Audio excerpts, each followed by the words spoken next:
Islamophobia is a term first used in the early 20th century to describe the fear of the liberal Muslims and Muslim feminists of the Islamic religion. Now, in today's world, it has taken on a much more sinister definition, and it's not even the definition that everybody says it is.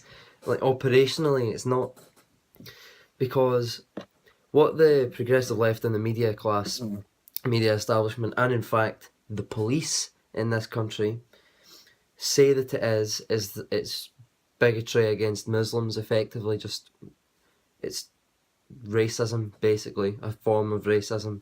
Now, operationally, how they approach it is as if it's criticism of a religion. Now, in this country, Islamophobia is a hate crime, which that's ridiculous, but Islamophobia is a hate crime, right?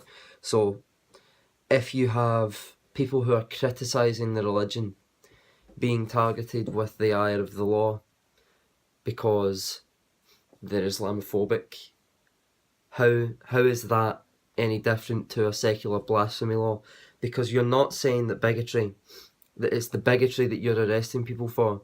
You're arresting people for criticism of a value system. That's immoral, in my opinion. We should all have the right. We have a long tradition in Britain of freedom of speech and criticising and joking about each other's values and their quirks and all various manner of things.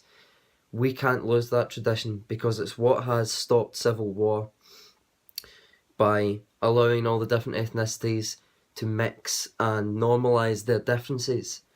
And you can't do that if effectively you have a privileged class where their values and beliefs cannot be criticised, and that's got the full force of the law behind it. That's immoral to the people on the other side, the not non-Muslims, because it's not Muslims doing this. I don't blame Muslims for this. I blame the weak government. It's not acceptable to basically just get rid of freedom of speech, just abolish it in that case, because we don't want the Muslims being upset, or we don't. It wouldn't be acceptable in any case. It's not because they're Muslim. It's in any case of a religion, a group, a people, a set of values. It should not be policed in this manner. This is not acceptable. We are the home of freedom of speech, and we're curtailing our own freedom of speech to aid in hurt feelings. This is not good for either side, because the side of the Muslims who are coming from foreign countries, obviously with different cultures and so on, they don't integrate as well if they can't discuss their beliefs with their neighbours. And from the British side or the Western side, we're like, you would effectively be living with people who don't share any of your values. They don't share your base assumptions about the world, and you're not even allowed to criticise that. And I support they should have the right to criticise our values as well, because we obviously have. It's not just them who have different values from us. We have different values from them. Like, they might not like the freedom of speech. They should be able to ironically, they should have the freedom of speech to criticise freedom of speech. They should be able to criticise Christianity, Judaism, any other form, like denomination of Islam. They should be able to criticise Western liberal democracies, socialism, fascism, any of these things, any ideology, set of beliefs, or just anything. You should be able to criticise anything without fear of reprimand from the government. It's not acceptable in any context to do this. The only thing I can think of to police freedom of speech is if the person who was criticising was literally standing up saying we should kill Muslims. That would be an acceptable time to say, you can't say that, you're causing damage. You can't just say, because, like, just pick any value, like the subjugation of women in Islamic countries. We have a totally different view of women to the Islamic view of women. We should be able to normalise the difference between those two things and come to a compromise with the the adherents of Islam who are coming over here. It shouldn't be a case of no one can talk about it, we can't bring it up at all because it might offend them, and it shouldn't be a case of they should be like maybe the Muslim women who want to wear their hijabs and their burqas and so on and so forth. They shouldn't be forced to wear Westernly like the appropriate dress in Western nations. It should be the individual's own personal choice. So neither side should be forced into conforming with the other side's set of values. That's not what I'm about. That's not what this country is about. This country is about freedom, opportunity, self-expression, the freedom to express yourself as you see fit without curtailing the rights of others. The way that Islamophobia has been added into the law as a hate crime is operationally no different to a blasphemy law. It's effectively saying that you can't blaspheme against Muhammad or any of the values of the Quran or whatever.